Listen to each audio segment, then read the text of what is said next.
8 মাসের প্রেম, শারীরিক সম্পর্ক হয়েছে একাধিকবার। মেয়েটির চাপাচাপিতে শেষমেশ ছেলেটি মেয়েটিকে নিয়ে যায় নিজের বাড়িতে, কিন্তু বাড়িতে এই সম্পর্কের কথা বলা মাত্র ছেলেটির বাবা যাচ্ছে তাই করে অপমান করে তাড়িয়ে দেয় মেয়েটিকে। আজ আপনাদেরকে বলবো পেট্রাপোল থানার একটি ঘটনা।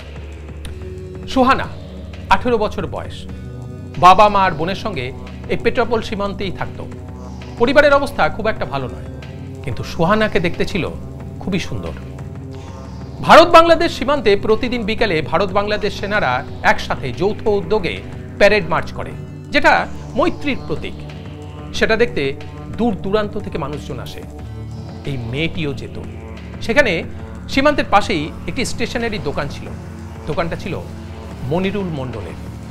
সেও যেত এই রুট মার্চ দেখতে। সেখানেই তার সঙ্গে আলাপ সুহানার।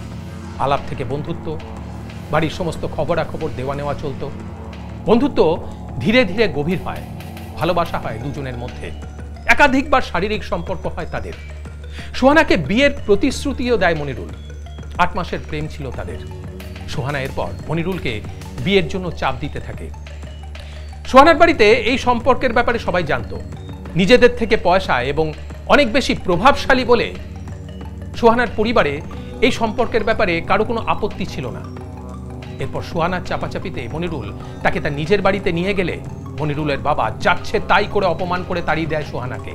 ছেলেকে উল্টো পাল্টা বলে, বাড়ি থেকে বের করে দেবে বলে চাপ সৃষ্টি করে। যেহেতু দোকানটা ছিল মনিরুলের বাবার নামে এবং মনিরুল ছিল একটু ভীরু প্রকৃতির, তাই সে কোনো উপায় না দেখে সুহানার সঙ্গে সমস্ত রকম সম্পর্ক ত্যাগ করে। আর তখনই সুহানা পেট্রাপোল থানায় গিয়ে লিখিত অভিযোগ দায়ের করে মনিরুলের বিরুদ্ধে। তার বিরুদ্ধে 417/376 ধারায় মামলা রুজু করা হয়। বিবাহের প্রতিশ্রুতি দিয়ে সহবাসের অভিযোগ দায়ের করা হয় মনিরুলের বিরুদ্ধে।